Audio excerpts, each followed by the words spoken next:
Meine Damen. Dankeschön, Agnes. Gut ist dein Kuchen. So. Ja, ein bisschen trocken ist er. Ja, das habe ich mir schon gedacht, dass du wieder was zum Aussetzen hast. Übrigens, heute um 3 Uhr kommt der Pater Oswald zum Krankenbesuch. Dass zwei fertig seid bis dahin, gell?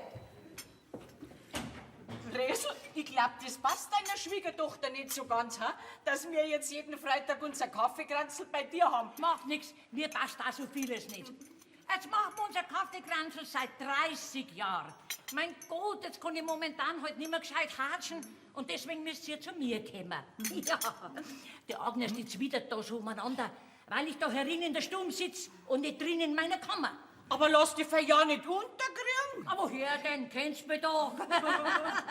Tu gleich einmal unsere Medizin raus.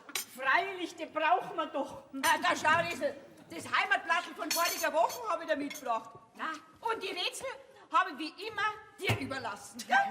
Überlassen ist gut. Du wüsstest doch sowieso nix. Du, gell, ich hab's halt noch nie probiert. Weil ich weiß, wie gern unsere Resel die Rätsel macht, gell? Also dann, Prost!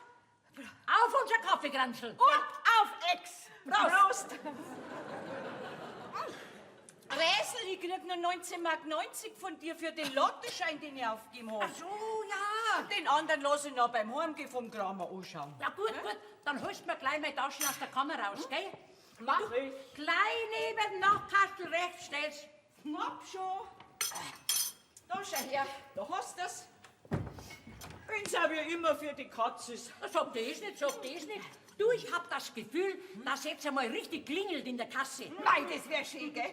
Da kann man endlich die Traumreise mit unserem Traumschiff machen, gell? Dann kannst du dich drauf verlassen, die machen wir.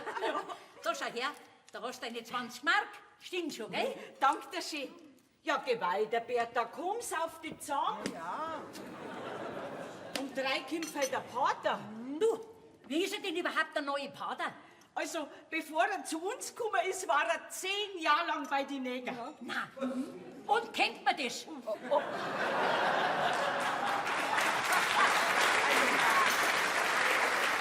das kennt? Na, also abgefärbt haben's nicht. Na, aber er hat das Klima nicht mehr vertragen, weißt? Und darum ist er wieder zu uns nach Bayern gekommen. Also, wenn bei den Neger die Frühmesse auch über eine Stunde dauert hat, dann wird's gar nicht so traurig sein, dass er jetzt nicht mehr bei denen ist. Was? Über eine Stunde? Ja. Nein, das ist ein bisschen schlang. Ja, aber beim nächsten alten Nachmittag, da sag ich ihm, dass so nicht geht. Da bin ich aber gespannt. Du, am Montag, da war doch alten Nachmittag. Und, wie war's denn? Red's doch! Mei, das war eine Gaudi. Der Gaudi, ja, so kann man auch sagen. Aber wieso denn? Was war denn? Red's heute schon? Na ja, der Pater hat sich doch am Montag vorgestellt. Ja, und da habe ich heute zu meinem Ignaz gesagt, da gehst jetzt auch mit zum alten Nachmittag. Nachher waren es 25 Weiber und mein Ignaz. Jesus, das wird dir gefallen, Oma. Freilich hat's ihm gefallen. Weißt du, die Klosterbrauerei, die hat doch ein Tragel Freibier spendiert. Und das Tragel, das hat dem Ignaz ganz allein gehört. Auwe Zwick! Ja, Auwe Zwick. Du kennst ja meinen Ignaz, weißt? Der kann heute schlecht Nein sagen. Na, so hat er heute bis auf 2 halbe das ganze Tragel austrunken. Ja. Und um 5 Uhr hat uns nachher die Sophie beim Heimgehen geholfen. Ja, zu zweit haben wir durchs ganze Dorf durchgeschleppt. Mei, furchtbar, furchtbar. Ich hab mich ja gleich so geschämt. Mei, da hätte ich euch 3 sein mögen. Jetzt geht's zu, Sophie, gehen wir wieder heim. Du, Resel, darf ich mir vielleicht wieder 2 Stücke Kuchen mitnehmen für meinen Alten? Ja? Freilich. Nimm nur mit, was brauchst du nicht mehr. wie. Weißt, den Kuchen mag er ja so gern. Sonst ernährt er sich ja eh fast nur flüssig. Ja, sagst einen recht schönen Gruß zu ihm, gell? Dankeschön, Esel, Dankeschön. Wir kommen ja sowieso beim Altwirt vorbei, dann kannst du ihm den schönen Gruß gleich beim Fenster reinschreien. Ja, weißt, der Ignaz sagt, sein Doktor sagt, wegen seinen Nierensteine soll er recht viel trinken, damit sie ihm den ganzen Dreck ausschwabt. Ne? Ja, und er schwabt und schwabt und schwabt. Es nutzt scheinbar nichts, gell? Ja, dein Fehler ist halt, dass du deinem Alten seit 35 Jahren alles glaubst und ist der Schmarrn noch so anbringt. Mei, ich tu mir halt so leichter, gell? Das ärgert euch, na, das schaut nur. Hast schon recht, Bertha. Sei froh, dass du überhaupt noch einen Mann hast. Gell, ja. Da hat schon was davon. Na, geh zu, bevor es noch Fahrt wird. Dir die Esel bis zum nächsten Freitag, gell? Ich bin gespannt, wie dir dein neuer Pater gefällt. Und lass dich ja nicht ratzen, gell? Nein, nein. Vierte Pfiat euch! Bis nächste Woche! Pfiat euch! Pfiat euch!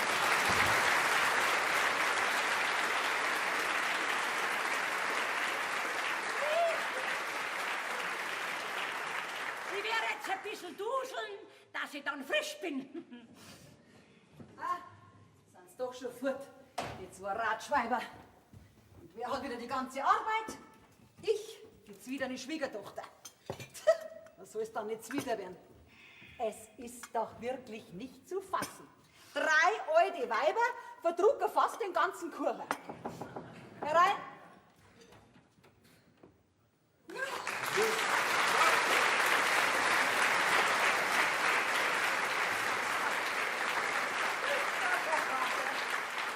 Ich bin die Agnes Kreitmeier, die Bayerin da am Hof. Das freut mich aber sehr, dass Sie uns besuchen. Wollen Sie eine Tasse Kaffee mittrinken? Ja, gern.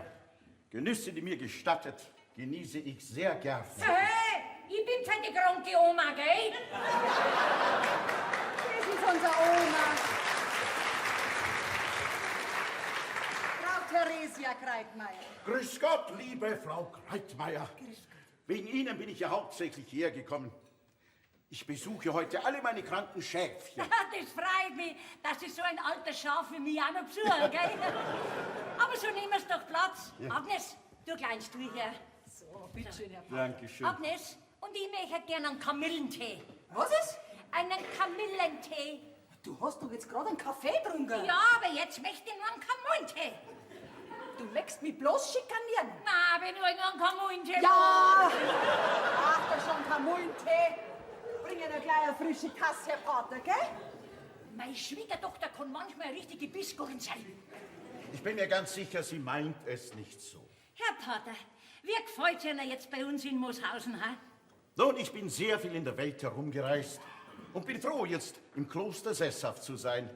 Die Pfarrgemeinde Mooshausen zu betreuen, ist für mich eine sehr schöne Aufgabe. Ja, das freut uns. Sie waren doch bei den Nägern, gell? So, hat sich das schon herumgesprochen im Dorf. Freilich, bei uns spricht sie alles schnell rum. Sie, wo waren Sie jetzt da genau in Afrika? Vielleicht bei den Kannibalen, ha?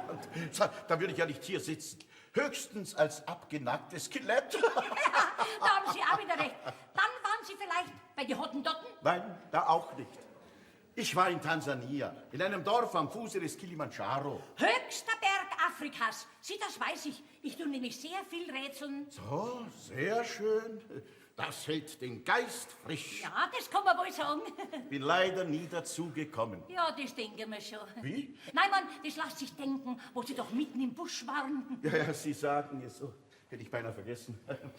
Diese Blumen aus unserem Klostergarten zu Ihrer baldigsten Genesung. Ja, Dankeschön, Dankeschön. Sie, Herr Pater, waren Sie vielleicht dann in einem Negerkral? Ja, Sie werden lachen, ich war wirklich bei einem Negerkral, in dessen Mitte wir unsere Mission hatten. Na, was Sie nicht sagen. Na, ich musste neben der Seelsorge auch die Feldarbeit verrichten. Mei, womöglich einen ganzen Ackerbau mit den ganzen Negerburschen. Das auch. Aber hauptsächlich hatte ich zu tun mit den 17 Ehefrauen des Stammeshäuptlings. Was, 17 Frauen für einen Häuptling? Ja, Sie sagen es, 17 Frauen. 17 Frauen? Um Gottes Willen. Ja, wie viele Kinder hatten dann der? Also kurz vor meiner Abreise war das 59. unterwegs. 59 besucht's Kinder. Der Herr Pater, komm, jetzt schwindelt's mir aber an. Aber liebe Frau Kreitmeier, das würde ich mich doch nie trauen. Da ist jetzt eine frische Tasse. Sie bedienen sich bitte selber, Herr Pater, gell? Ja. Weil ich muss ja noch den Kamillentee kochen. Danke. Ja, bei den letzten 7 Kindern war ich sogar Gemeinschaftstaufpate. Was, Gemeinschaftstaufbade? Ja, weil die letzten 7 Kinder fast alle gleichzeitig zur Welt gekommen sind. Oh, fleißig. Wie meinen? Da haben Sie fleißig sein müssen, gell? Bei der Feldarbeit, ja, dass Sie so viel hungrige Mäuler haben füttern können. Ja, das kann man wohl sagen.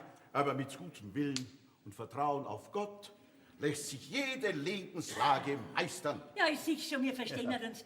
Aber Sie, Herr Pater, jetzt hätte ich eine Frage. Ich meine, Sie sind so ein weit gereister Mann. Nein. Vielleicht haben Sie eine Antwort drauf. Sie, diese Frage habe ich nämlich schon öfters Ihrem Vorgänger, am Pater Emmerang, gestellt. Aber der hat mich immer bloß ausgelacht. So, jetzt. Da ist jetzt der Kamillentee, gell? Du, Und ich darf sicher jetzt auch noch eine Tasse Kaffee mitbringen, oder? na, Agnes, schau her. Du, meine Magentabletten sind mir ausgegangen. Lauf in die Apotheken lieber und hol mir's gleich, gell? Ja, später, die brauchst du ja jetzt ja nicht. Doch, immer wenn ich einen Kamillentee trinke, dann kriege ich Magenweh. Ja. Von mir aus. Voll der Tyrann. Bin gleich wieder da, Herr Pater. Herr Pater, auf meine Frage zurückkommend, gell? Schauen Sie, mein Sepp war Mitte 30, wie er vom Krieg nicht mehr heimgekommen ist. Ja, da ist er. Und ich bin da gestanden mit 3 kleinen Kindern und dem großen Hof. Wie gesagt, er war 34 und ich war letztes Monat 74. Jetzt stellen Sie einer vor, wenn ich in den Himmel aufkomme und triff meinen Sepp, ja, um Gottes Willen, wo glauben denn Sie, dass er so eine alte Schachtel wie ich bin noch mag? Liebe Frau Kreitmeier, um diese Frage zu beantworten, dazu ist doch unser menschliches Gehirn viel zu klein. Ja, kennen Sie dann keinen, der ein größeres Hirn hat, Das sind jetzt deine Tabletten. Und jetzt kann ich auch meinen Kaffee trinken, oder? Sie hatten vorhin gesagt, Sie haben 3 Kinder. Ja. 3 Kinder? 3 Kinder, 3, ja, Ja, 3. mein Mann, der Kasper, ist der Älteste. Dann sind 2 Dirndl da, die Stasi und die Zinzi. Ja, der Herr Pater hat mich gefragt, gell? Ja, 3 Kinder. Der Kasper, der hat einen Hof, die Zinzi hat in Bockhausen eine große Sauerei. Schweinezucht. Ja, und die Stasi, die heißt jetzt eine Stasi und ist verheiratet in Massachusetts. Amerika. Ihre Töchter haben wenig Zeit für Sie. Ach, keine lasst sie sehen. Ah ja, die eine hat wirklich wenig Zeit und die andere, wie gesagt, ist verheiratet in Massachusetts. Ihr Kuchen ist ausgezeichnet. Ja, dann, den hat bestimmt die Marianne gemacht, gell, den Kuchen? Marianne, ist das Ihre Tochter? Ja, das ist unser Dirndl. 24 Jahre ist alt und arbeitet bei uns am Hof. Jetzt hoffen wir halt, dass er uns einen gescheiten Hochzeit erbringt. Ja, da wird's ja gerade die fragen. Nun, es wird sich schon alles richten. Ich muss jetzt wieder weiter. Ich habe noch 3 Kranke zu besuchen. Ich schaue aber bald wieder vorbei. Liebe Frau Kreitmeier, es würde mich sehr freuen, Sie und Ihre Familie recht oft bei mir in der Heiligen Messe begrüßen zu dürfen. Und über Ihre Frage, da werde ich nachdenken. Behüt Sie Gott. Oder wie die in Afrika sagen, Jambo, Frau Kreitmeier. Ja doch, Herr Pater!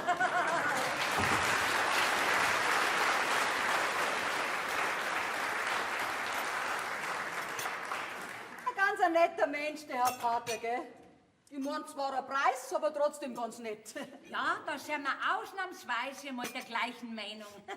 Agnes, da müssen wir direkt ein Kreuzchen im Kalender nehmen, gell? Sag einmal, was hast denn du an den Pater eigentlich für eine Frage gehabt? Ich werde dir ja gerade auf die Hosen binden.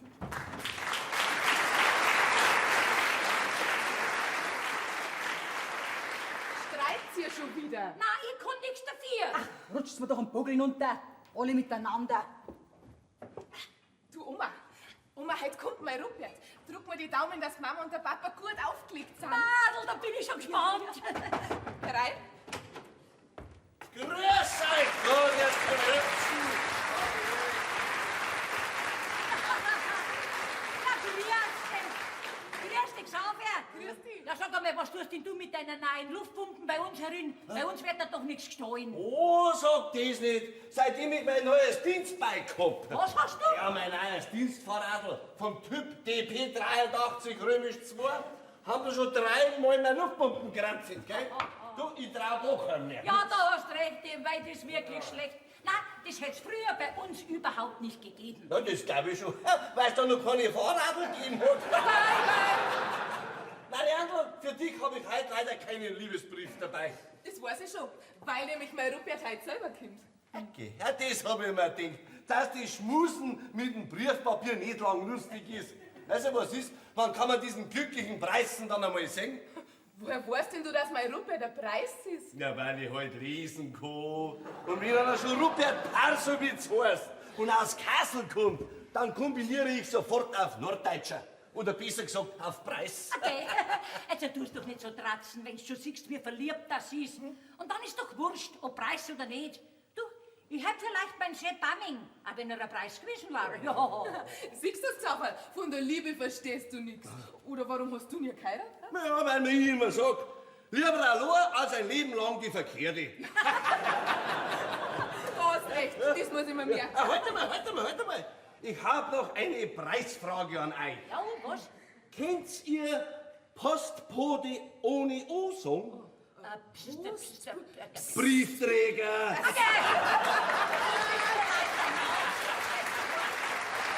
Tschüss, meine Liebe. Tschüss. Ja, das Tschüss musst du sich langsam gewöhnen, gell? Der Kasper wird erfreut haben, wenn er einen Preisl als Schwiegersohn kriegt. Das darfst du glauben. Du, hast du für mich heute nichts dabei? Ja, freilich, Resel, natürlich. Wie immer deine Zeitung, gell? Dann dein neues Rätselheft. Und weil der Monat das erste war, habe ich dein Rente auch dabei. Du, nach der letzten Erhöhung sind es genau 3,62 Mark im Jahr. Das entspricht ungefähr 1,8 Euro. Da, zeig's nach.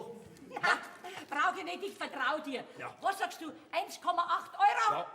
Da braucht man unsere Medizin. Jawohl. Du, ich brauch halt da noch deinen Servus drauf, dann gebe ich dir der Rente. So, jetzt. So, Therese Kreuzmeier. So Jawohl. ist er. Ah, gracias beaucoup mille, wie der europäische Briefträger sagt. So, also, Resel, Also, auf deine Gesundheit, gell? Prost. Prost. So, okay. Jetzt kriegst du noch dein neues, schönes Rätselheft. Du schau her. Oh, ja, Dankeschön. Ja, was da die denn ohne die? Ha? Ja, das sagen alle Weiber. So, und jetzt verzeihst mir du einmal, was alles Neues im Dorf gibt. Nein, gell? das geht ja nicht, ich bin im Dienst. Okay, weiter. Ich krieg doch da herin überhaupt nichts mit, also red schon. Nein, ich bin Postbeamter im Dienst und somit an meine amtliche Schweigepflicht gebunden. Geh mal her. Jetzt bist du nicht mehr im Dienst, gell?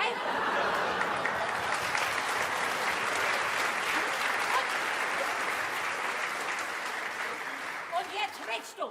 Jetzt, an Hintermeier Toni haben's beim Finstern erwischt. Prost. Was? Antoni? Ja, so ein Sauber. Ja, Der ist ja verheiratet. ja, aber... Was aber? Nein, mehr kann ich nicht verzeihen, Resel. Das ist Privatatmosphäre. Ah. Außerdem muss ich wieder weiter. Du, was ist, soll ich da noch was mitnehmen? Ja, ist das freilich. Ich habe ja noch 2 Briefe, die muss mitnehmen. Du weißt doch, dass ich voriges Monat 74 geworden bin, gell? Ja, Gesundheit, Prost. Ja, und da haben mir meine 2 Töchter auch was geschickt. Du, die Zenz hat mir das Pudel da geschickt von ihrer Familie, gell? Und die Stacy hat mir das geschickt, die 3 Affen. Da, ja. Du, jetzt weiß ich nicht, was mir besser gefällt von denen. Ja, also, das ist auch wirklich sehr schwer zu erkennen, was da die Schönere ist. Gell? Ja, ob schön oder nicht. Auf alle Fälle, da sind meine Dankesbriefe, gell? Der eine, der geht zur Zenze nach Burghausen und der andere zur Stacy. Nach Massachusetts. Ja, Du, das wird schön teuer werden. also wurscht, schreib alles zusammen, ich zahl das auch anders mal, Ist schon gell? recht, Resel, aber jetzt muss ich wirklich wieder weiter. Du, Gott sei Dank habe ich heute noch Post für den Altwirt. Da kann ich nämlich dann meinen Dämmerschoppen dienstlich trinken. Vierte Resel! Vierte.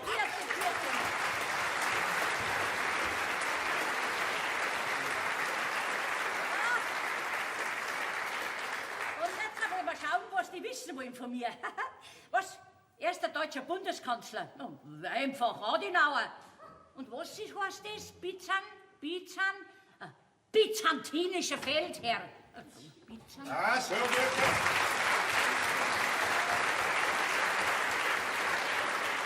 Wie geht's dir denn? Ja. Herrschaft, hab ich einen Hunger. So, gleich ist das Essen fertig, Ja, gell? das wird auch gut sein. Ist du was nicht rausgegangen, weil du zu grantig reinschaust? Der Traktor ist mir schon wieder verreckt. Und ich bring das Club nicht zum Laufen. Mein Lieber, jetzt wird's Zeit, dass ich mal Hilfe krieg. Wenn heute die Marianne endlich mal ein Mannsbild herbringen darf. Zeit wäre jetzt wirklich. Das geht oft schneller, wie man glaubt.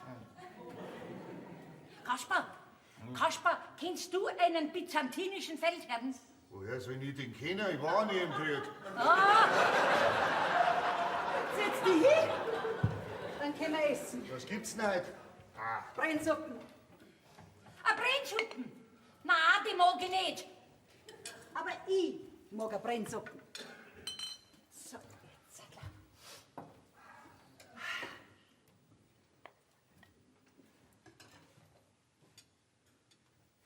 Mahlzeit.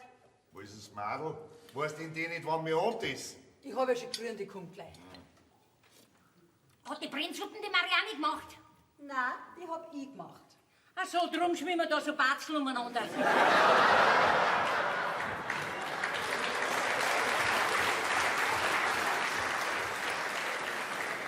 sind keine Batzel, das sind Brotbrecker.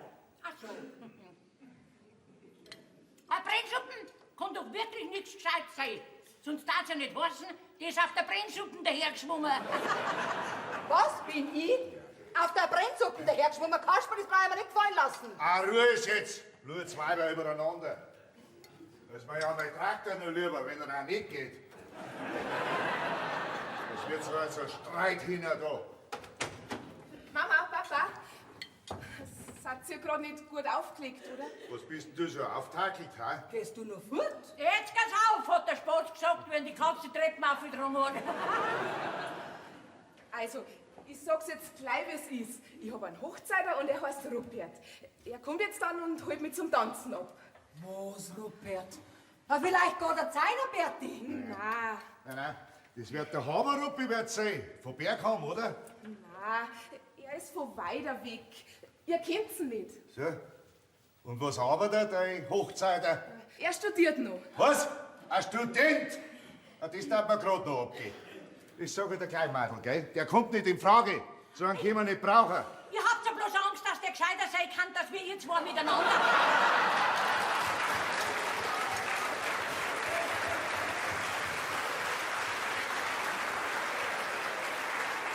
Und dir, Mutter, sag ich, misch dich da nicht ein. Sonst bist du ab morgen in deiner Kammer und da bleibst dann. Herein. Guten Abend allerseits.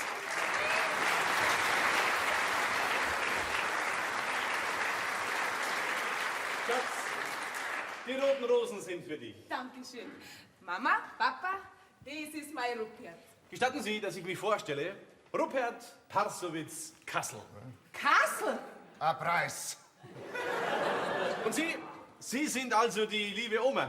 Ich habe schon viel von Ihnen gehört. Ja, hoffentlich nur was Gutes, ha? Nur das Allerbeste, werte Dame. Habt ihr's gehört, ich bin eine Dame. Bist aber ein sauber, so fest Mannsbild, Rupert. Na ja, geh. Und das Preußische, das braucht halt noch ein bisschen gewöhnen. Das heißt ja gewöhnen. Solange sind wir nicht beieinander, dass wir uns an das gewöhnen können. Herr Pars-Dings da. Parsowitz Kassel. Ja, also Herr Parsowitz aus Kassel. Bemühen Sie ihn nicht, weil wir brauchen einen hiesigen Burschen, der unser Dirndl heiratet und den Hof übernimmt. Wir können keinen Studenten nicht brauchen. Also suchen Sie eine andere, dann ersparen Sie uns alle viel Ärger. Papa, wie kannst du sowas sagen? Marianne, reg dich nicht auf. Bitte sehr. Ich kann den Vater ja verstehen. Er kennt mich nicht. Aber Herr Greitmeier, Marianne und ich, wir lieben uns. Daran gibt's nichts zu rütteln. Du hast ja deine Agnes damals auch geheiratet, gell? Ja, soll das vielleicht heißen, dass ich damals nicht recht gewesen war, ha? Eine mit Geld war mir schon lieber gewesen. Das wird das traurig für dich gefallen lassen. Mutter, jetzt bist du zu weit gegangen, gell? Ich hab dir gesagt, misch dich nicht ein. Ich bin der Vater von dem Madel. Und ich sag, der ist nichts für sie. Und du bist da morgen in deiner Kammer. Geh, das hat doch die Oma nicht so gemeint. Also, das denke ich auch. Bitte sehr. Komm, Marianne, gehen wir, damit sich deine Eltern vom ersten Schock erholen können. Ja, Robert, gehen wir. Also dann, tschüss. Tschüss.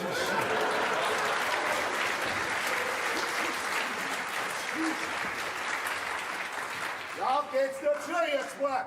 Aber wo ihr auch immer hingeht, das ist das erste und letzte Mal, dass du mit dem Studenten da überhaupt irgendwo hingehst.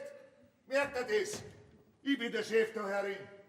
Und ich lass mir von der nicht auf der Nase rumtanzen. Und dir, Mutter, sag ich jetzt. Du bist ab morgen in deiner Kammer. Ausschluss, Buch zu. Ach, sei doch kein so narrischer Gimpe. Ich bin so lang und so oft, mir's passt narrisch. So, und jetzt kaufen wir halbe. Ja? Was hast du jetzt davon? Mei, ein Zugang ist das, gell? Heute war's bestimmt nicht langweilig da herinnen. Du, Agnes, muss jetzt tatsächlich ab morgen da in meiner Kammer bleiben. Ja, und schuld bist selber. Außerdem ist sowieso besser. So viel Aufregung schadet bloß mit 74 Jahren. Was ist? Jesus, stell dir vor! Stell dir vor! Ja, was ist denn der da? Dein Lottoschein! Dein Lottoschein! Oh, hab ich gewonnen? Jawohl! Einen glatten Sechser! Mit Zusatzzahl! Ein Sechser? Ja. Mit Zusatzzahl? Mich trifft der Schlag!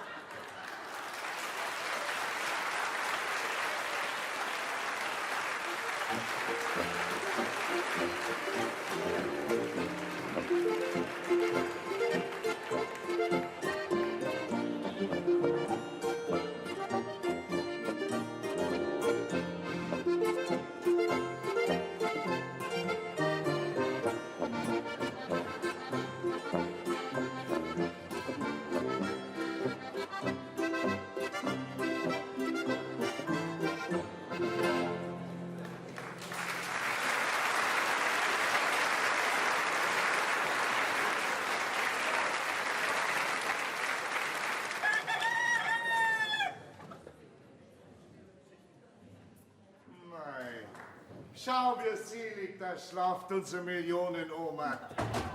Nicht so laut, sonst wacht uns noch auf, unsere liebe Oma. Ich bin ja schon leise. Hoffentlich ist ihr das 5 Minuten Ei nicht zu hart. Ja, wenn schon. Dann sollst du es halt stehen lassen, gell? Und du kochst dir ein neues. 4 Minuten Ei. Ganz wie's mag, unsere liebe Oma. Gell? Oh, schau, jetzt hat sie sich abdeckt. Ich deck's gleich wieder zu. Da geht her, schau. So. Nein. Wie friedlich das da liegt. Wie wenn's wisset, was jetzt alles Schönes anfangen kann mit dem Geld, gell? Ein neues Bad, Ein neuen Ladewagen, eine neue Küche. einen neuen Traktor. Du, lass mir's allein, gehen wir an unsere Arbeit. Nicht, dass es doch noch aufwacht, gell? Unsere liebe Oma. Mei.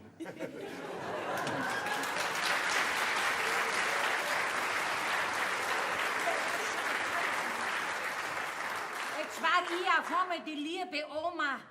Und das Ei, das kann sie sich behalten und selber ausbrüten. Ich hab noch nie ein Ei zum Frühstück gemengt. Das weißt du ganz genau. Ja, geh weiter. Ja, es ist da kommt wer. Oh, da schlaf ich lieber. Dann brauche ich nichts reden. Oh, der Blutskloster liegt her von gestern. Da, schau her. Sie schlaft ja noch, unser Millionenräsel. Siehst, wir hätten doch nicht so früh kommen sollen. Ich hab das ja gleich gesagt. Geh zu, ich hab's ja schon fast nicht mehr erwartet. Du, mir ist die Früh mir seit wieder wie eine Stunde vorgekommen. Obwohl der Pater jetzt vielleicht bloß noch eine gute halbe braucht. Ja, aber das war schon nett, gell? Nach der Kirche hat man ja nur gehört, die Greibmeier-Resel hat im Mittwochslotto 1 Million gewonnen. 1 Million? Ja, stell dir das einmal vor. Unser Räsel, 1 Million. Ich weiß ja gar nicht, wie man das schreibt. Ich glaub mit 2 L. Mei, so gescheit. Das wissen die ja. Ich mein doch, wie viel Nullen, dass man da hinhängen muss. Da fragen wir nachher die Resel, wenn's aufwacht, gell? Mei, gewinnt die 1 Million. Und schlaft, als ob gar nichts war. Ich weiß jetzt ja gleich gar nicht, was ich mit so viel Geld anfangen sollte. Ich schon. Mei, da gab's ja Sachen. Was? Ja, ich mein, also neue Schuhe und ein Mantel oder ein neues Kleidel, sowas kann man doch immer brauchen. Ja, du schon.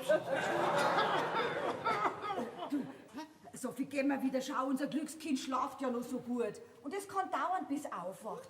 Und ich möchte gern daheim sein, wenn mein Ignaz aufsteht, gell? Gehen wir am Nachmittag noch mal rauf zur Resel zum Gratulieren. Wart, dann schreiben wir ihren Zettel, dass weiß, dass wir da waren. Gell? Ja, wenn's du meinst. Liebe Resel, wir wären schon da gewesen zum Anstoßen auf die Million. Anstoßen auf die Million, so kannst du nicht schreiben.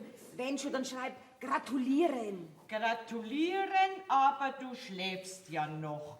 Wir kommen am Nachmittag noch einmal daher.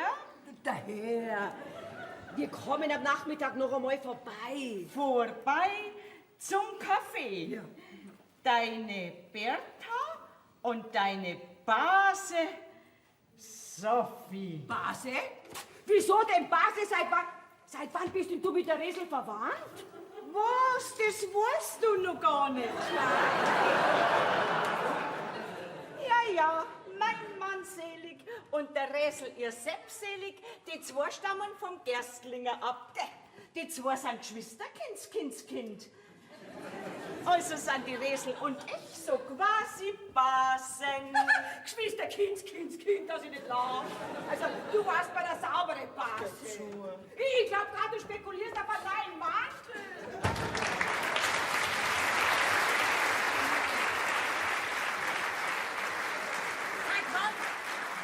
Seit wann ist denn die Sophie meine Base, ha? Meine Verwandtschaft, die wird aber größer, da muss ich staunen. Jesus, da kommt schon wieder wer. Hallo?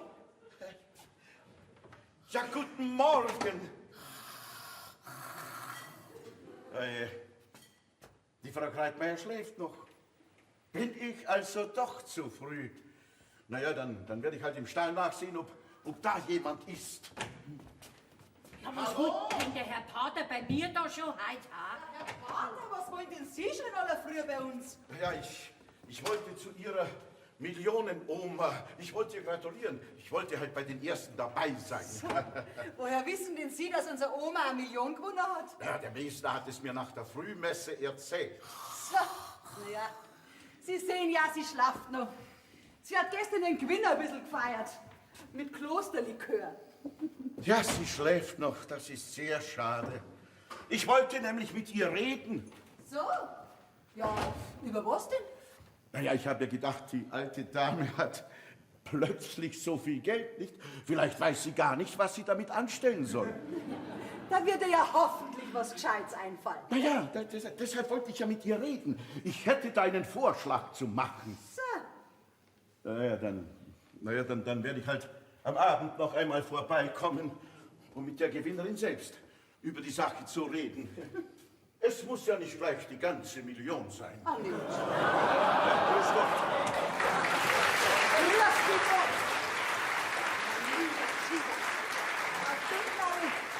Auf den da darf man aufpassen.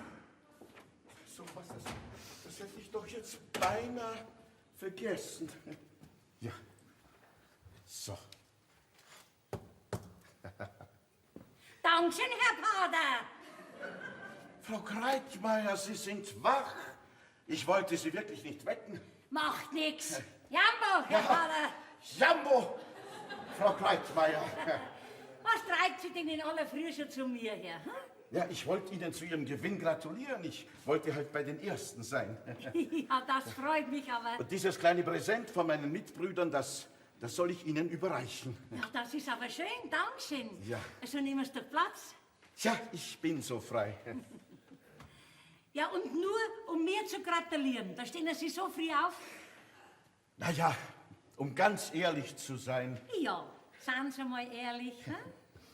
ich habe erst vor kurzer Zeit meinen neuen Aufgabenbereich in dieser Pfarrgemeinde übernommen. Und durch einen Zufall musste ich feststellen, dass sich der Seitenaltar in unserer Kirche in einem sehr kritischen Zustand befindet. Na, was Sie nicht sagen. Ja, doch. Das Blattgold, das blättert stellenweise ab, die Farben verblassen und den Schnitzereien macht der Holzwurm in bedenklichem Maße zu schaffen. Ja, da hat man aber noch nie was gehört davon, gell? Naja, das kann schon sein, aber es ist wirklich so. Erst vor ein paar Tagen wurden meine Befürchtungen durch einen von mir zu Rate gezogenen Restaurator bestätigt. Ja, was macht man denn da, hä? Ja, also, wenn Sie mich so direkt fragen, so müsste die Restauration des Altars sofort in Angriff genommen werden. Aber, Was aber? naja, das kostet jetzt Geld, Frau Kreitmeier, viel Geld. Ah, jetzt hab ich einen. Sie wollen ein Geld von mir.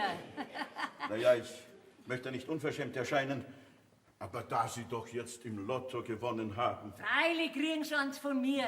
Sie hätten auch eins gekriegt, wenn ich nicht gewonnen hätte. Vielen Dank, Frau Kreitmeier. Vielen Dank. Der Himmel möge es Ihnen vergelten. Ja, ist schon recht. Sagen Sie, Herr Pater, haben Sie über meine Frage von gestern nachgedacht? Wegen mir und meinem Sepp im Himmel? Ja, natürlich. Ihre Frage erinnert mich an den Stammeshäuptling in Afrika, wo ich noch vor ein paar Jahren war. Ja, wieso das? Ja, die letzten 2 Frauen, die der Häuptling sich zur Frau nahm. Nummer 16 und Nummer 17. Ja, sehr richtig, diese letzten 2 Frauen, die waren knapp über 20, während der Häuptling doch Ende 60 war. Na, was Sie nicht sagen? Und trotzdem führten sie eine sehr glückliche Ehe, wenigstens bis zu meiner Abreise. Sehen Sie, was auf Erden möglich ist. Das muss doch im Himmel auch möglich sein. Ja, da haben Sie auch wieder recht, gell? Das sehen Sie. Also ja, ich muss jetzt wieder weiter. Darf ich also meinen Mitbrüdern diese frohe Botschaft mitteilen, dass... Dass Sie mit mir rechnen können. Jambo, Herr Pater. Ja, Jambo, Frau Kreitmeier. Obwohl ich mir nicht sicher bin, ob das, was in Afrika ist, auch bei uns zutrifft. Aber liebe Frau Kreitmeier, vor Gott sind doch alle Menschen gleich. Vor Gott sind alle Menschen gleich. Ja, dann hätte ja mein Sepp auch schon 17 Weiber und ich war die 18. Herr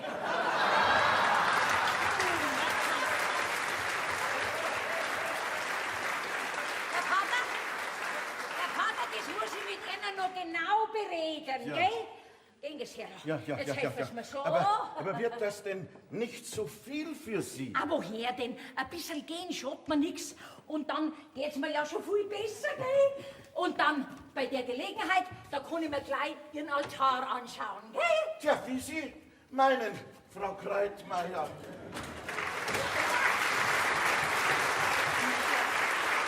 Wieso gar nicht da? Die gehen da draußen mit dem Pater spazieren. Und das mit ihren feinen Füßen? Du sag einmal, wo geht denn die Oma hin? Nur dazu mit dem Pater? Das weißt du nicht. Was werden der wollen von ihr? Bädeln wollen. Was betteln? Die wird dann da in Gottes Namen nichts gesagt haben. Guten Morgen. Morgen. Habt's du mal gesehen? Jetzt kannst du sogar schon wieder ein bisschen gehen. Kommt alles nur von meiner guten Pflege. Von unserer guten Pflege, wolltest du sagen, hä? Ja, du, da wird ja jetzt dann ein Haufen Besuch kommen. Du, da weißt du schon besser, wenn die Oma in der Stummherrin war. So, jetzt auf einmal. Und gestern hättest du das nur in ihr Kammer verbannt. Du sei nicht so knappig, gell?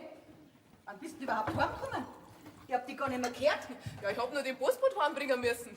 Der hat nicht mal ein Radl fahren können. Das war ein Anblick. Und wenn wir beim Postbote vorbeigekommen sind, hat er noch ein paar Spätzl am Stammtisch gesehen, dann ist er da auch noch rein. So, und du? Ich bin dann gleich heim. Ich bin durch den Stall hinten rein. Vielleicht habt ihr mich deswegen nicht gehört. Und?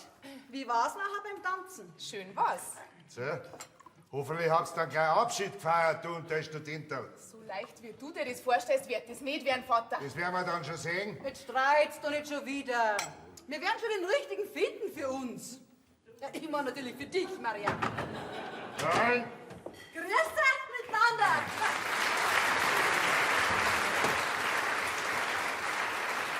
na da, schau her. Meine werte Schwester, welche Ehre. Ja, wo ist denn unser Glückspilz? Die ist mit dem Pater spazieren gegangen. Was? So gut geht's dir schon wieder? Ja, mei, bei euch geht das halt, gell? Ihr habt ja den Platz. Ich kann die Oma ja gar nicht nehmen, auch wenn ich mehr hätte. Wir haben zwar einen Riesenhof, aber alles vermietet, bis auf das letzte Kammerl. Ja. Sagt ja auch keiner, dass du die Oma nehmen sollst, gell? Hopp, die Hitzens. Magst du auch einen Kaffee? Ja, gern, Schwägerin. So. Warum bist du überhaupt gekommen? Ja, du bist ja gut. Gratulieren werde ich meiner Mutter wohl noch dürfen. Zum Millionengewinn. So, gratulieren möchtest du dir. Sonst nix. Ja, was hast du da dabei? Das ist bloß ein Bauplan. Was? Ja, weißt, Kasper?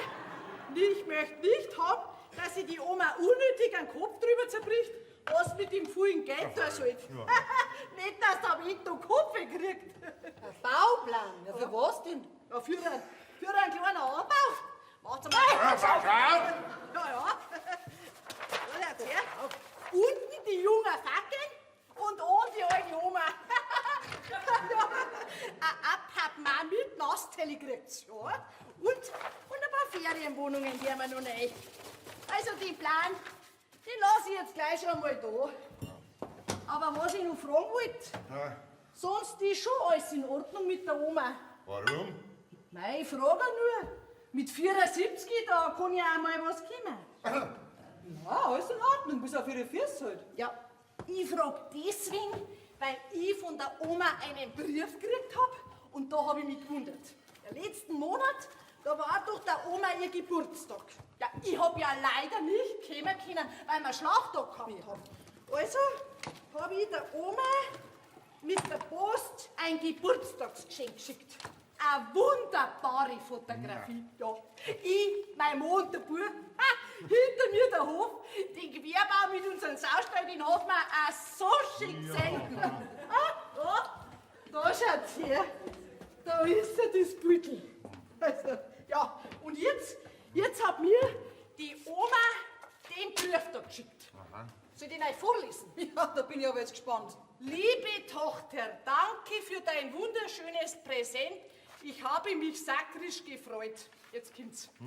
3 so tanzige Afferl habe ich noch nie gesehen. So nette Frieser. Hoffentlich geht es euch gut. Auf ein baldiges Wiedersehen, deine Mutter. Frieser! Afferl! Das ist gut. Also, ich verstehe jetzt gar nicht, dass ihr da so lachen könnt. Ich hab mir halt Sorgen gemacht um die Oma. Ich meine, sie hat's vielleicht nicht mehr ganz. Nein, Tante, da kann ich dich beruhigen. Die Oma, die ist so wie fürs Scheibe war. Aber ich glaube, ich weiß, wie der Brief zustande gekommen ist.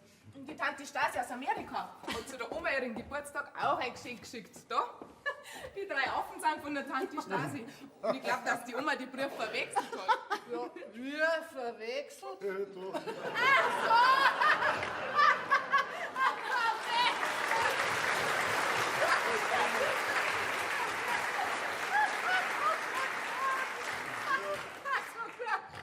Ja, sag einmal, hast du das von deinen Fackeln? Ja, was? Ja, das da. Du, ich möchte ja wissen, was in dem anderen Brief drin steht. Wahrscheinlich, wie seid ihr 3 so gut getroffen, gell? Und so groß ist der Bub geworden. Ganz der Papa.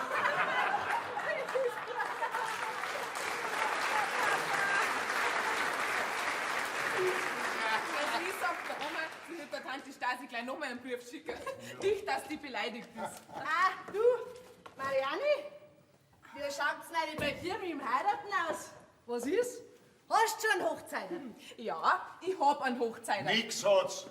Ja, ich wisse dann. Was du wissest dann? Na, wen denn? Ja, einen zweiten Bub vom Brunnenbuben. Das ist unser Nachbar. Du, die haben 130 Seiten. Warte, ist der nicht beim Schmied? Ja, der arbeitet beim Schmied, ist aber recht ein guter in der Bauernarbeit. Ja, und dann alle was zum Heiraten suchen. Ob Sei oder Rippviecher, das war ja wurscht. Sei oder Rippviecher.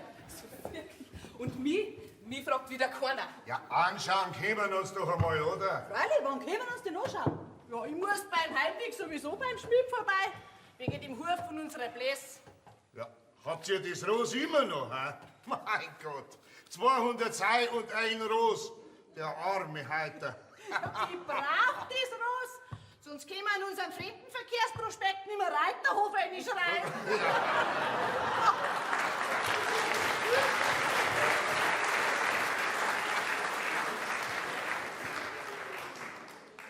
Also, dann geh ich danach zum Schmied.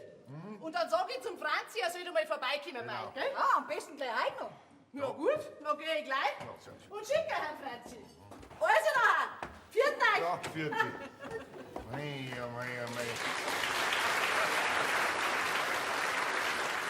Das ist eine Marken, hä?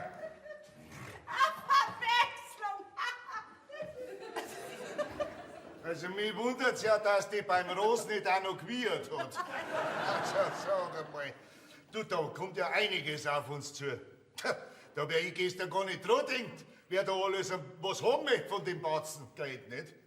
Du, sie möchte bauen. Mit der Oma ihrem Geld. Und was regen wir uns auf? Wahrscheinlich werden wir von dem ganzen Geld keinen Pfennig sehen. Wieso? Deine Mutter hat mich noch nie mengen. Stimmt doch gar nicht, Agnes. Aber deiner Schwester war ich schon recht dankbar, wenn sie uns einen gescheiten Hochzeiter fürs Madel bringen Ja. hat. Weißt du was, jetzt gehen wir wieder an unsere Arbeit. Und du schaut nicht so schier. Wir meinen es nur gut mit dir. Deine Mutter und ich, wir wollen nur das Beste für dich. Nicht für mich. Ihr wollt bloß das Beste für euch. Ach, Papa, du verstehst nichts von der Liebe. Und du verstehst nichts vom Leben. Pass halt auf.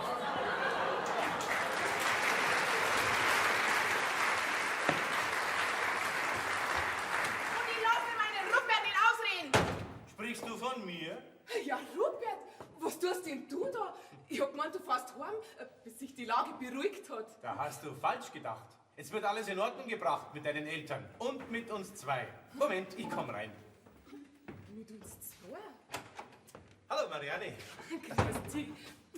Rupert, was meinst du mit uns zwei? Sag mir, Marianne, ist dir eigentlich an mir schon einmal was aufgefallen? Außer, dass ich unsterblich in dich verliebt bin. Aufgefallen an dir? Wie meinst denn das? Hast du dir noch nie Gedanken über meinen Namen gemacht? Über Parsowitz Kassel? Ein bisschen komisch klingt der Doppelname schon. Vielleicht hat deine Mutter ihren Namen behalten. Also, das ist in unseren Kreisen absolut unmöglich. In euren Kreisen? Was soll denn das heißen? Das soll heißen, dass du meinem Namen ein von und zu beifügen musst, um ihn richtig auszusprechen. Ein von und zu? Dann heißt du ja, Richtig. Rupert von Parsowitz zu Kassel. du machst einen Witz mit mir. Marianne, das würde ich mir nie erlauben. Ein echter von und zu? Ein Baron? Tja, waschecht sogar. Ja, warum hast denn du dann ja was gesagt? Ja, weißt du, ich wollte dich mit meinem Titel nicht abschrecken. Naja, und so habe ich das ganze unnütze Zeug einfach weggelassen.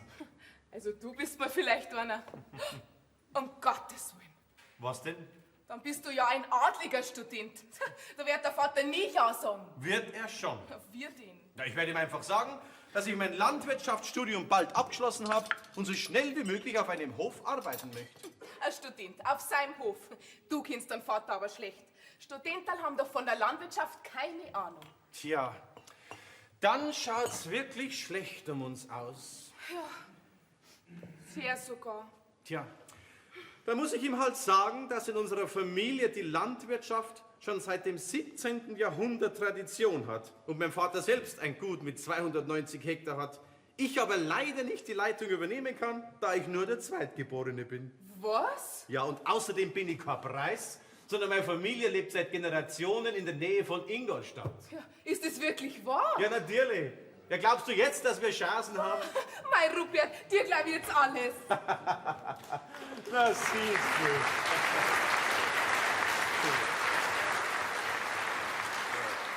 Sag einmal, wo ist denn eigentlich deine Großmutter?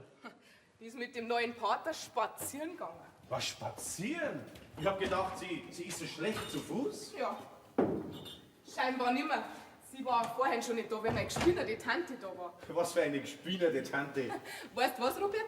Jetzt gehen wir zum See. Und dann erzähl ich dir alles. Mein lieber von und zu.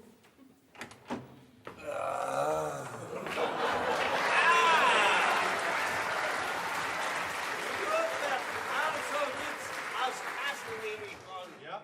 Ah, sind Sie jetzt persönlich da, um mir die Liebesbriefe selber abzustempeln. Grüß dich, Xaverl. Ja, sei nicht so laut und kann ich mich gleich einmal hinsitzen. Ja, freilich. Xaverl, schau, das ist mein Rupert. Ja, schön. Guten Tag, Herr... Xaverl, das klingt schon. Geh, sei so gut und geh schon mal voraus, ich komm gleich nach. Ich muss mich ein bisschen um den armen Xaver kümmern. Na, natürlich. Bis gleich unten am See. Bis gleich. Tschüss, Herr Xaverl. Ja, tschüss, ja. Sag einmal, Marianne, dass die Preisen aber so laut sein müssen. Mein Kopf. Die hat sich auch sauber erwischt. Ja. Ist recht spät geworden beim Wirt. Das weiß ich nicht mehr. Oh, mein Kopf. Magst du Medizin? Na, danke schön. Aber hast du Eiswürfel? Ja, im Gefrierfach bestimmt. Dann füll bitte auf. Mir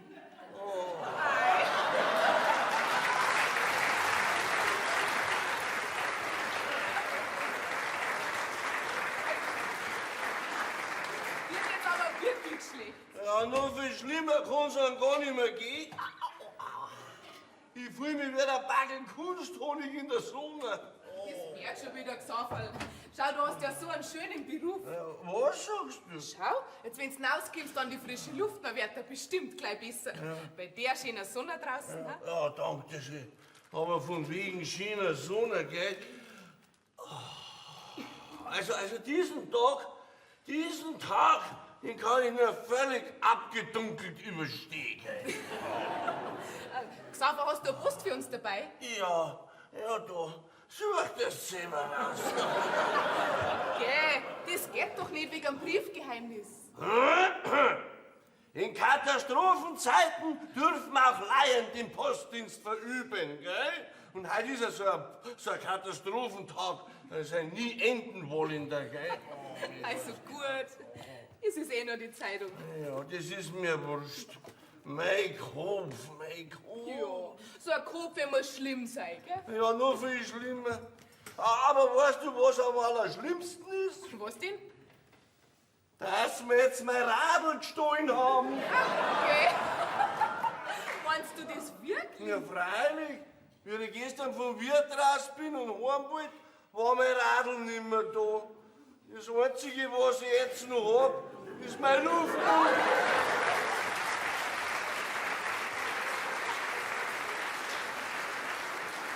Beruhig dich, Xaverl. Dein Radl steht bei uns im Schupfer draußen. Ehrlich? Wie das? Schau, wie ich dich gestern heimbringen wollte, da bist du noch zum Postwirt rein. Bin ich da auch noch nicht? Freilich, weißt du das nicht mehr? Ja, so dunkel dämmert's mir schon. Ja, und dann? Ja, und ich hab dein Radl geschoben. Du warst das. Ja, und dann? Ja, du bist nur zum Wirt rein. Und dann hab ich mir gedacht, wenn du da wieder rauskommst, dann brauchst du das Radl ganz bestimmt nicht mehr. Und darum hab ich es zu uns mit heimgenommen, dass dir keiner das Radl klaut. Ja, das war sehr vernünftig von dir, Mariandl. Da bin ich jetzt schon recht froh. Soll ich dir das Radl gleich bringen? Ja, dankeschön. Nein. Es ist besser, wenn ich heute nimmer fahre, gell? Ja. Wo ist denn überhaupt deine Oma? Ha, du wärst lachen, die ist mit dem neuen Pater spazieren gegangen. Was? So gut geht's dir da schon wieder? Anscheinend. Weil da muss an dem Klosterlikör als Medizin doch was Wahres dran sein. Ja, magst du ein Glas an? Dankeschön. Aber du, toll ist das schon, was deine Oma so anstellt. Mit ihrem Gewinn meinst? Ja, freilich. Das ganze Dorf redet von nichts anderem. Sag einmal, weißt denn du auch nicht, wie hoch der Gewinn ist? Also, jetzt pass mal auf. Also, ich habe mal einen Kollegen gehabt, gell? Und der hat einen Verwandten gehabt. Und den sein Bruder, der hat auch mal im Lotto einen Sechser gehabt, ja? Und der hat da ungefähr so gute 1,5 Millionen gewonnen.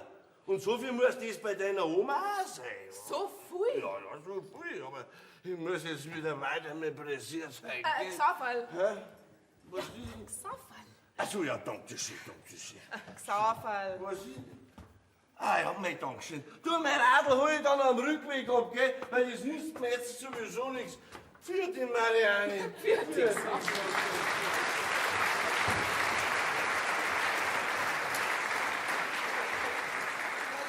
Den hat's vielleicht euch der Bresel. Mei, die Sonne, die Sonne.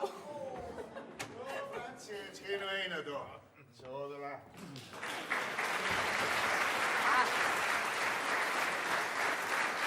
Das ist unser Marianne. Na, was ist das? Grüß dich, Marianne. Aua, Oh, entschuldige. Das macht doch nix. Gell, Marianne? das macht ja nichts. Ja, also, dann hol einmal die Mutter rein, die ist noch im Stall draußen. Muss das jetzt sein? Ich muss Keine Widerrede. Und du kommst auch gleich wieder mit, gell? Weil der Franzi ist nur wegen dir gekommen, stimmt's? Freilich stimmt's. Gerade wegen dir, Marianne. Also gut, ich hol die Mutter. So, Franzi, du bist also der Franzi, gell? Ja, ich bin der Brunhuber Franzi von Bockhausen. Ja. Wegen am Einheiraten war ich da. Weiß ich. Beim Schmidt bist, gell? Ja. Ja, also meine Schwester, die Obergeschwandlerzins, die lobt ja über den Scheinkönig. Ja. Geh weiter, setz dich doch nieder. Magst du was zu essen oder trinken? Oh nein, ich hab keinen Hunger. Aber Durst hab ich immer. Das glaube ich. Die Marianne wird da gleich was bringen nachher. Ja, also, und die Bauernarbeit tust du gern? Ja, gern. Steuerarbeit auch? Ja, gern. Gespuse? Ja, gern. Was? Ja, ob's du Gespuse hast. Nein. Geld? Wer? Ich? Ja, zu viel ist nicht. Ledige Kinder? Wer? Ich? Ja, da, wenn's mir nicht gehst. Also, da hat er noch nie einer was gesagt. Ja, also Franzi, mir warst schon recht als Schwiegersohn. Und meiner Frau gewiss auch. Weißt du, redst nicht viel, da kommt sie mehr zum Reden, gell? Ja. Ja, und du? Übergeben? Ja, gern. Was? Übergehen? Ja. So. Schauen wir mal. Da sehen wir's schon, gell? Ja, da ist er ja, der Franzi. Grüß dich. Grüß dich. Meine Schwägerin lobt ja über den Scheinkönig, gell? Geh, weißt du was, Agnes? Lass mir's allein, die zwei. Unterhalt's euch halt ein wenig, gell? Fragst du was, jetzt heißt ihm was. Und wenn wir braucht werden, wir sind in der Nähe. Was holt er auf?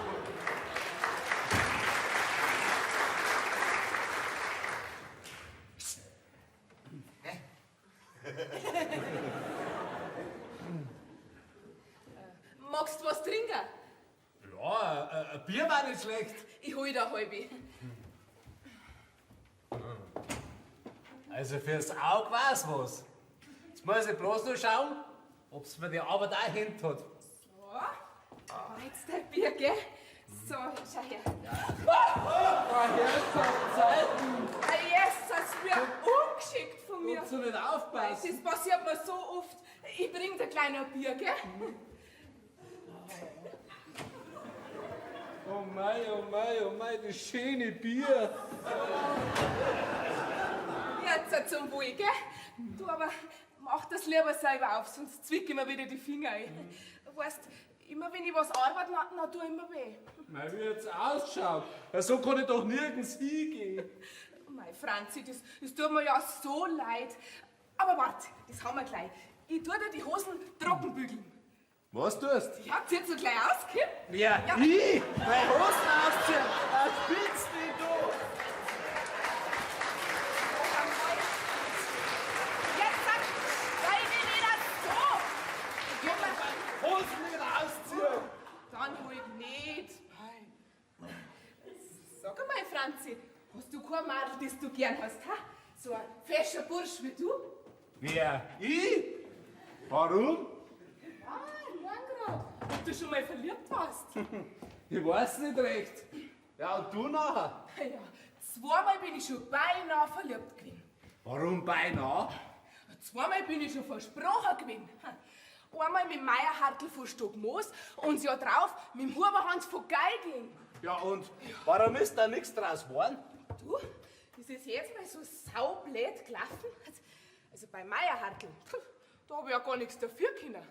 Wird erst das 3. Mal da gewesen ist beim Sacho schauen. Da hat er draußen seinen Hund gebunden. Du und ich komm mit Karacho rückwärts mit dem Ladewagen daher und zack, aus war's mit dem Lumpi. Kämer ist ja nicht mehr der Hartl, aber ein netter Kerl war's. Der Hartl? Na, der Lumpi. Ja, und der andere? Der Huberhans meinst? Ja. Schon wieder so eine saublöde Sache. Stell dir vor, beim Kirchweihtanz, gell? Eine Mordsgaudi. Ich glaub, wir waren schon fast verliebt. Da muss ich doch glatt beim Tanzen meine Füße durcheinander gebracht haben. Haut uns zwei in die Blick, muss ich rein, dass gerade die Fetzen geflogen sind. Der Klarinettist hat sich ein Herz gebrochen, 3 neue Notenständer und eine neue große Trommel haben's braucht. Und Huberhans habe ich seitdem nicht mehr gesehen. Magst du nicht die Hosen doch ausziehen, hä? Nein, du hast das gar nichts mehr, gell? Nix. Du hältst dich jetzt ganz stark. Ich kann dich nicht heiraten. Was du an einem Tag kaputt machst, das kann ich mir ganz Leben nicht erarbeiten. Meine Mama sagt zwar, dass ich nicht der Hellste bin, aber das habe ich gespannt, dass du ein furchtbar deukerte Rutschen bist und so viel Aufregung habe ich dick. Ja, was ist denn los, Franzi? Ja, seid euch scheinig jetzt zwei. Einig bin ich bloß mit mir. Und zwar, dass der Tochter kein Mo, sondern eine gute Versicherung braucht.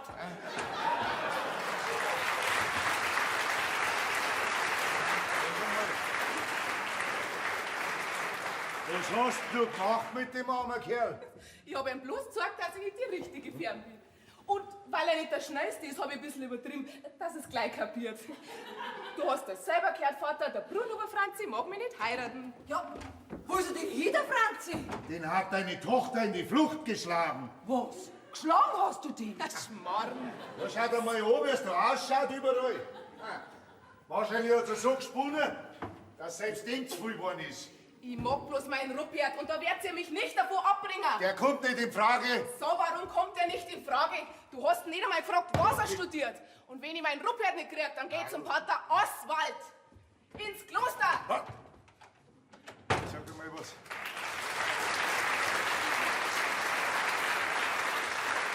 Was soll man mit der noch anfangen, hä? Weißt du, was der studiert? Auf Lehrer, glaube ich. Ah. Vielleicht sollte man es den Studenten doch noch mal genauer anschauen. Vielleicht ist er doch zu irgendwas zum Brauchen. Jetzt können wir's rein. Jetzt können Sie alles aufschreiben, was ich Ihnen draus verzeiht habe, gell?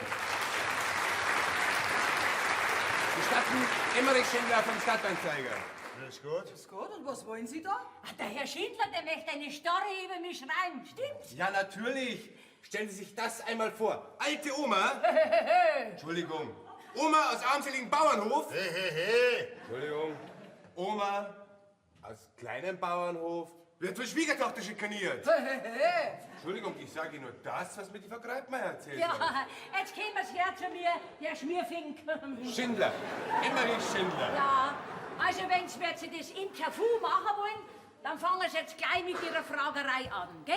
Frau Greipmeier, ist es wahr, dass Sie einen Hohenlottergewinn gemacht haben? Ja, schon. Woher wollen Sie das wissen? Nun, Herr Greipmeier, ich gehe nur nach dem, was im Dorf das Tagesgespräch ist. Grüß euch. Da ist ja allerhand los bei euch.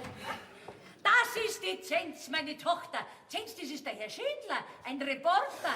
Guten Tag. Ja, und der möchte eine Story über mich schreiben. Gell, stimmt's? Freilich, Frau Greipmeier, da haben Sie eine richtige Großfamilie. Ja. Da werden Sie sicherlich all Ihre Kinder teilhaben lassen am hohen Geldsegen. Ja, natürlich. Wissen Sie denn schon, wie hoch der Gewinn ist? Na, das erfahre ich frühestens erst morgen. Ach so, naja, das macht ja auch nichts. Ich darf doch morgen noch mal kommen. Ja, freilich. Fürs Erste reicht's mir auch. Das wird vielleicht eine tolle Story. Ein echter Knüller wird das.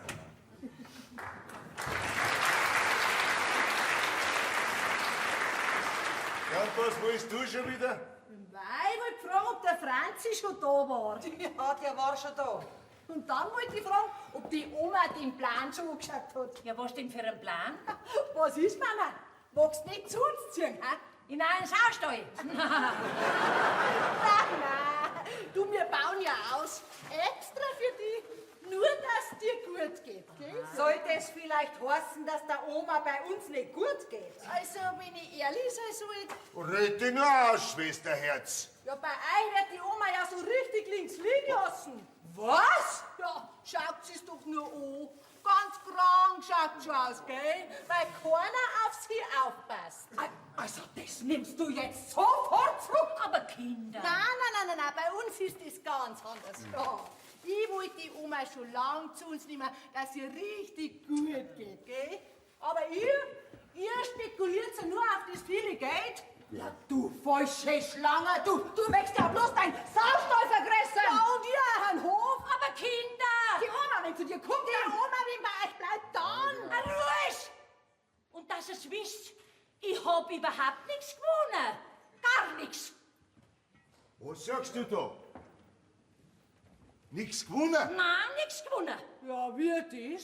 Der Schein war ungültig. Wieso ungültig? Ja, ich hab selber zuerst gemerkt. Mei, das tut mir so leid. Ich brauch dir nicht leid tun. Weil das war nämlich das letzte Mal, dass du uns für Narren gehalten hast. Morgen kommst du ins Altersheim. Oh!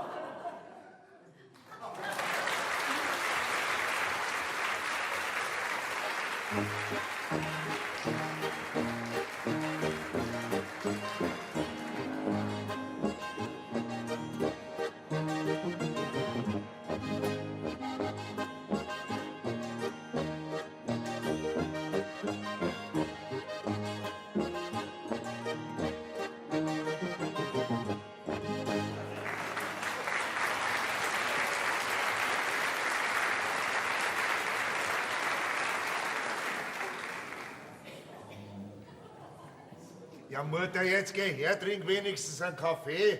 Wer weiß, was du wieder was kriegst. Danke, ich mag nichts.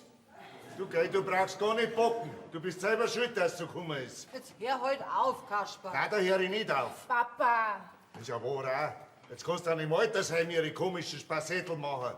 Vielleicht haben die den richtigen Humor. Ich kann da nicht lachen. Kasper, so schlimm ist doch auch wieder nicht. Was nicht schlimm? Noch viel schlimmer ist das.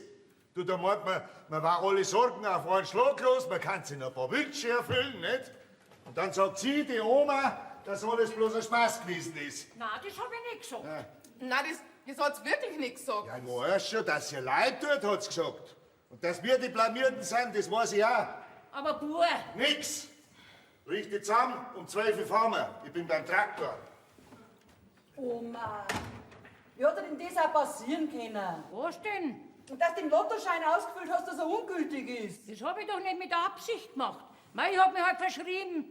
Verschrieben? Wie das? Ich hab viel zu Kreuzling die Felder nicht gemacht. Dann ist er natürlich ungültig. Schade. Du Mama, aber deswegen muss doch die Oma nicht gleich ins Altersheim. Was meinst du? Freilich nicht. Aber der Papa sagt's und na bleibt's auch dabei. Leider. Ich glaube, Oma, ich kann dir da nicht viel helfen. Das braucht's ja nicht, Madel. Ich kann mir schon selber helfen. Noch ist in dieser Beziehung das letzte Wort nicht gesprochen. Meinst du? Freilich. Und wenn nicht, dann gehe ich halt zur Zetz. In ihren Saustall, gell? Ja. Ja, meinst du das wirklich? Freilich. Oder ich wandere aus zur Stacey nach Massachusetts.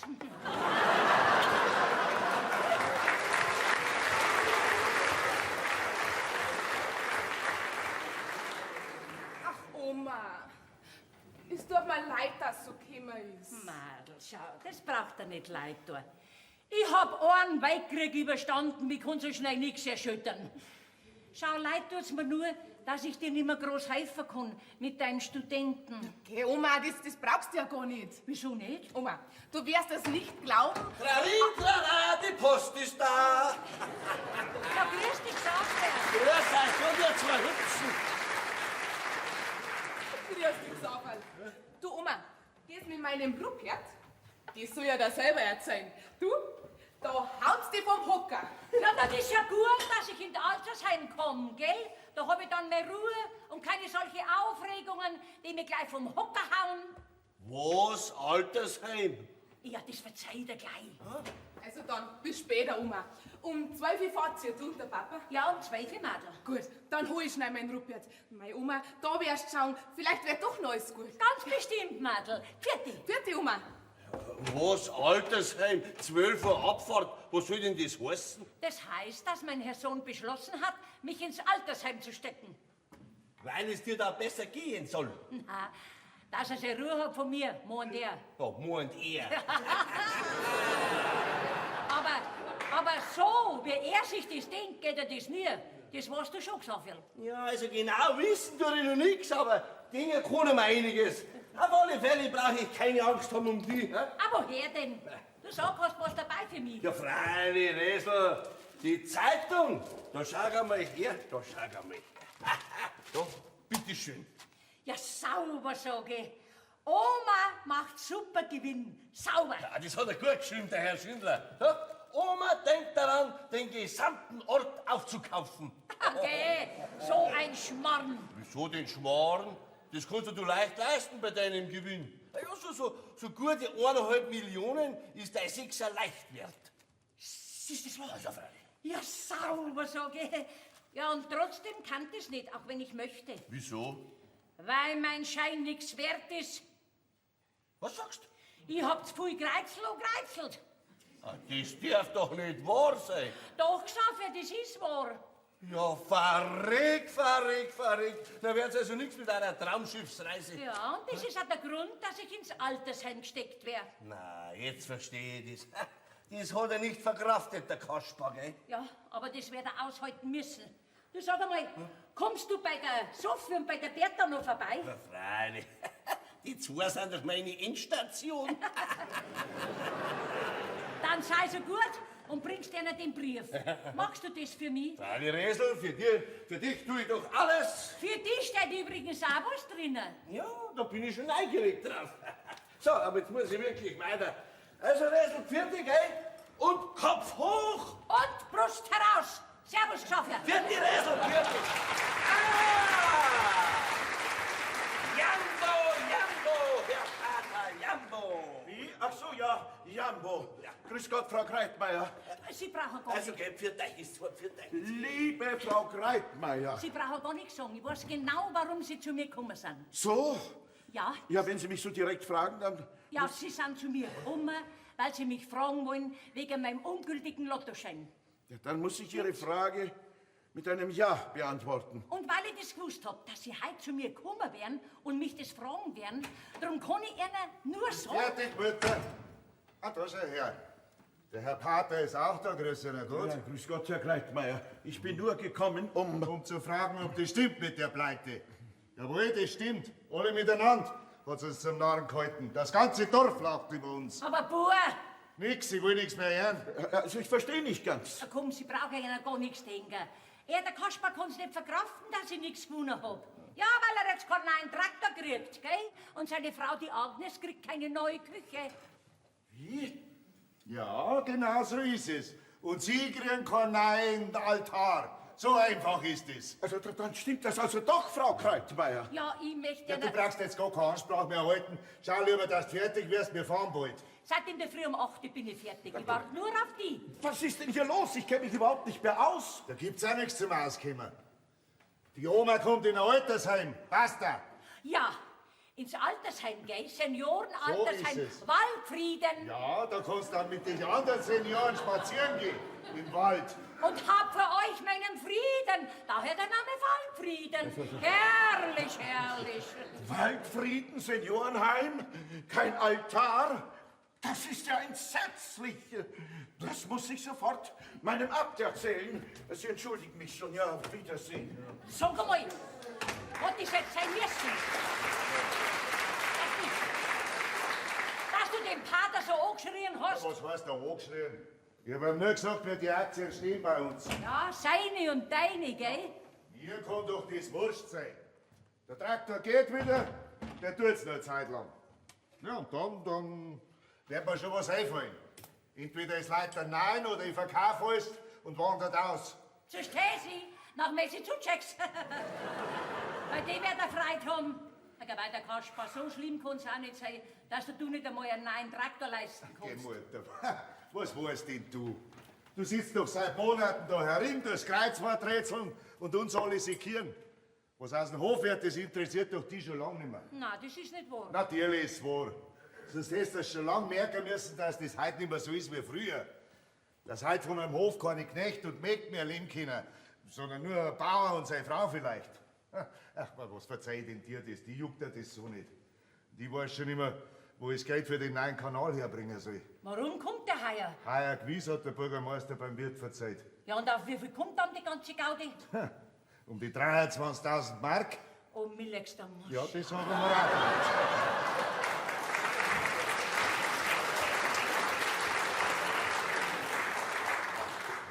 Sag einmal, Kasper, tut's dir eigentlich leid, dass du mich ins Altersheim verfrachtest? Sei doch ehrlich. Aber was, Mutter, was heißt Leid? Leid da. Von mir aus kannst du ja da bleiben. Ach so, von dir Ja, aus schon. aber die Agnes, Leid, die ewige Sekiererei nicht mehr, die wollte ich wegkommen, nicht die. So, die Agnes. Ja, was ist denn da los? Ja, gerade haben wir von dir geredet. So, wie redet's von mir? Ja, Ja, das heißt eigentlich, eigentlich fast gar nicht. doch. Dass du derjenige bist, der mich ins Altersheim abschieben will. Stimmt's? Was, wo ich? Ist schon fertig mit dem Äpfelbrockerweide. Was ich will, möchte ich wissen. Gerade hat mir's der Kasper gesagt, ja. Dass nicht er das ist, sondern du willst mit dir kommen. Stimmt doch, oder? Ja, nein, das heißt eigentlich, Hast eigentlich du das fast gar nicht. wirklich gesagt, Kasper? Ja, nein, das heißt, Hör doch auf, das kann man gar nicht mit anhören. Also da hört sich doch wirklich alles auf. ja, wieso denn? Hast du nicht gesagt, dass du das nicht mehr da packst? Wie die Oma an allem rumnörgelt? Ja. Wie du putzt, wie du sauber hältst, wie du kochst. Ah, stimmt ja. Also, Also doch. also doch. Ja, aber das nimmt mir doch nicht übel. Ha, nicht übel. Na, Oma ist doch ein altes Leid. Und alte Leute wissen manchmal nicht mehr, was den ganzen Tag so daherreden. Danke. Bitte. Sehr schön von dir. Mein Gott. Das muss doch jetzt nicht persönlich nehmen. Aber ich meine, das weiß man doch, dass alte Leute manchmal ein bisschen komisch und ein bisschen launisch sind. Und darum bin ich ja auch nicht böse. Aber der Kasper ist derjenige, der dich immer aus dem Haus draußen haben will. Was redst denn da? Das stimmt doch gar nicht. Du willst Nein, doch. nein, nein, nein, du willst. Du Ist willst. ja gar nicht wahr, du weißt ja gar nicht, was ich will, Ich aber weiß du ganz willst. genau. Ja, Alles. Bis jetzt ja jeder weiß, was er will. Dabei gehe ich hinüber ins Kloster zum Pater Oswald und bitte ihn um Entschuldigung, weil du ihn vorhin zu barsch angefahren hast. Und bei der Gelegenheit, da werde ich mich gleich von ihm verabschieden. Wieso verabschieden? Der weiß jetzt ins Altersheim fort, wegen dir. Ja, genau. Weil ich jetzt meine letzte große Reise antrete, bevor mein neues Leben beginnt.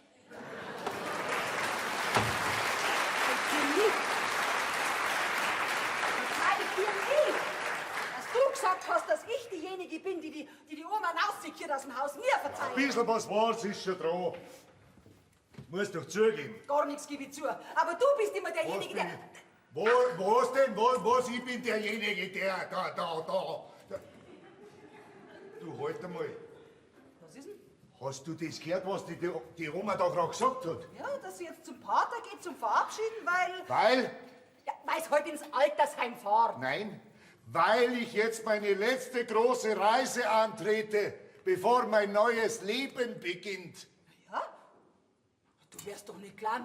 Ja, meiner Mutter ist alles zum Zutrauen.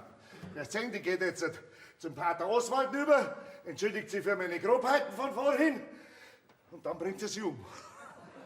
Um Gottes Willen! Das macht die eiskalt. Hast du es doch gehört, bevor mein neues Leben beginnt? Die hat von Selbstmord geredet. Die Oma! Ja. Die arme Oma! Jetzt kommt es rein, Herr Schindler. Was ist denn los? Die Oma! Die arme Oma! Ja, was ist mit der Oma? Jetzt red schon, Mama. Ja, red schon, Mama. Was? Hm? Die Oma! Die Oma will sie umbringen! Was? Ja, der Papa und ich, wir haben uns gestritten und auf einmal ist sie aufgestanden und hat gesagt, sie geht jetzt zum Pater Oswald zum Verabschieden, Weil ich jetzt meine letzte große Reise antrete, bevor mein neues Leben beginnt. Die will sie umbringen, ganz eindeutig. Und wir sind schuld, wir zwei. Das gibt eine Schlagzeile. Millionen Oma in den Tod getrieben. Herrlich. Was? Herzliches Dank.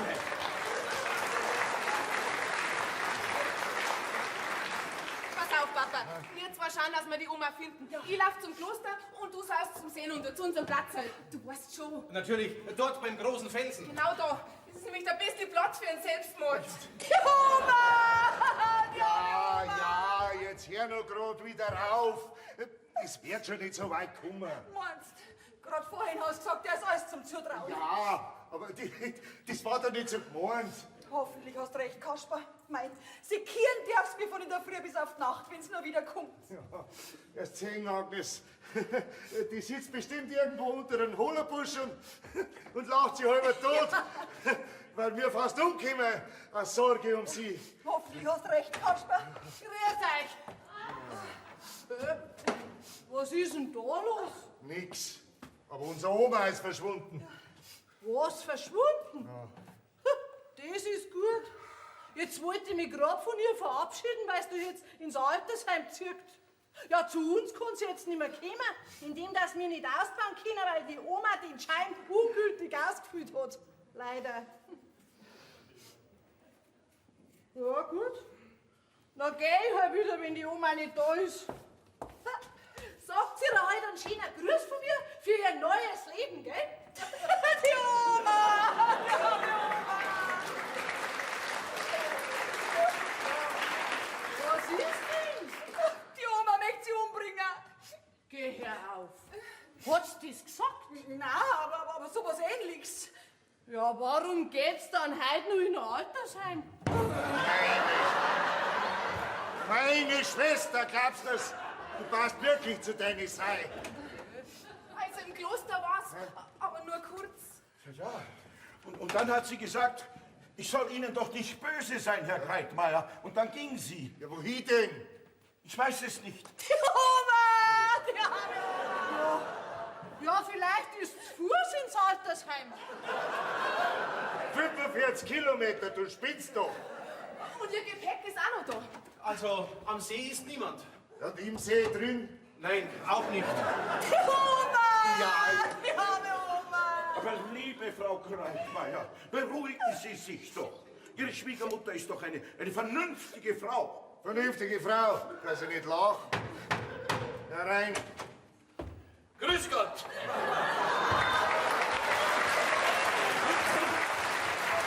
Befindet sich hier das Reisegepäck von Frau Theresia Greitmeier? Sag mal, Xaver, was möchtest du in dem Affenplantel da? Ja, der holt's Gepäck von der Oma und bringt's ins Altersheim, stimmt's? Na, stimmt nicht. Moment. Bitte schön, meine Damen. Guten Tag, die Herren! Sag mal, seid ihr alle miteinander übergeschnappt, oder was? Was ist los? Haben wir Fasching? Ja, was bist denn so aufgeregt, Kasper? Da sollen wir doch nicht aufgeregt sein. Die kommen ja daher wie von einer Modenschau. Geld gut schauen wir aus. Besonders ich. Xaver, stell dir vor, unsere Oma ist verschwunden. Was? Verschwunden? Ja. Und kein Mensch weiß, wo sie ist. Doch, ich weiß, wo sie ist. Wo? Da! Bin schon da!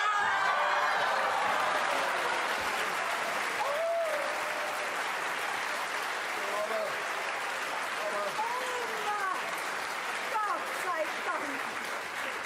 Ja, wir haben ja so Angst gehabt um dich. Ja, wieso denn? Ja, weil du doch gesagt hast, du trittst deine letzte große Reise an und da haben wir heute Morgen. Ah, geh, Schmarrn! Geh, da schaust du, mein Herr Sohn, ha? Fahrt die Oma in so ein vornehmes Altersheim. Sehen Sie! Halt deinen Mund, sonst vergieße ich mich. Warum? Ja, sag mal, was hat denn das alles zu bedeuten? Das bedeutet, dass jetzt mein neues Leben beginnt. Jetzt eine blöde Lacherei auf.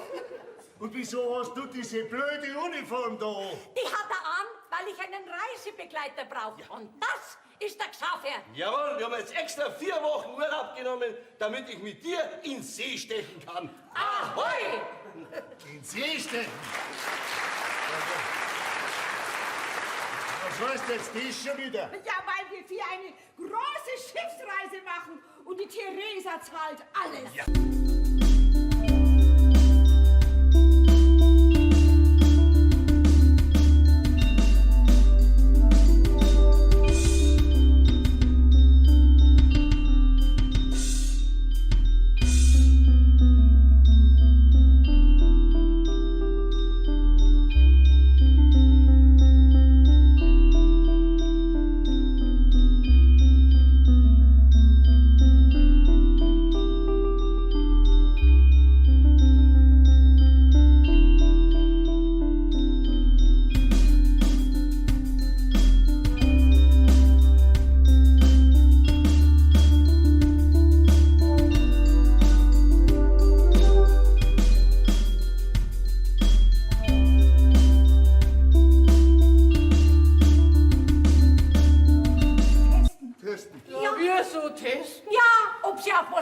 verdien's von meinem Gewinn. Und? Freilich verdien's was. Ihr seid doch meine Kinder. Jeder kriegt, was er braucht. Ja, dann können wir ja Hochhaus bauen. Und du ziehst zu uns. Ausbauen kind's, aber kommen tue ich nicht zu euch. Ich bleib schon lieber da am Hof, da wo ich hingehöre. Ja, Are, dann der wir ins Appartement halt auch noch sein. Frau Kleitmeier. Ja, Herr Pater, und Sie kriegen auch Ihren Altar. Vielen Dank. Der Himmel möge es Ihnen vergelten. Senks Gott, senks. Ja. Und was ist jetzt mit dir, Kasper? Lass du die zwei jetzt einmal heiraten oder nicht? Mein Mutter, mir war's ja wurscht, wenn die Marianne heiratet, wenn's mir nicht um den Hof ging. Wir sind ihn einmal übernehmen. Papa, da meine brauchst du keine Gedanken machen. Gell, Rupert? Wieso nicht? Weil mein Rupert gern Bauer werden möchte. Das glaube ich, dass der gern Bauer werden möchte in Bayern. Ja, das wollen ja alle preisen. Gell, Herr Parsowitz aus Kassel. Ich glaube, ich muss ja etwas aufklären. Was denn? Mein richtiger Name lautet Rupert Baron von Parsowitz zu Kassel. Was, Herr Ja, hast du recht gehört, Oma. Ein echter Baron. Gell, Rupert? Ja, natürlich. Da ich aber leider nur der Zweitgeborene bin, erhalte ich nicht die Güter meines Vaters, sondern nur eine einmalige Auszahlung. Die ja gern in unseren Hof investieren darf. Was? Ja, wenn das ja so ist.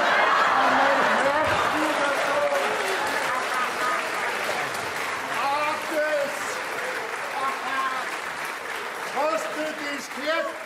Wir kriegen einen adeligen Stallknecht. Siehst du das, Oma? Jetzt haben wir deinen Gewinn gar nicht braucht, wir zwei. Umso besser, Wieso, Oma? weil uns dann mehr Geld bleibt. Für die Kirche! Na, für die Was?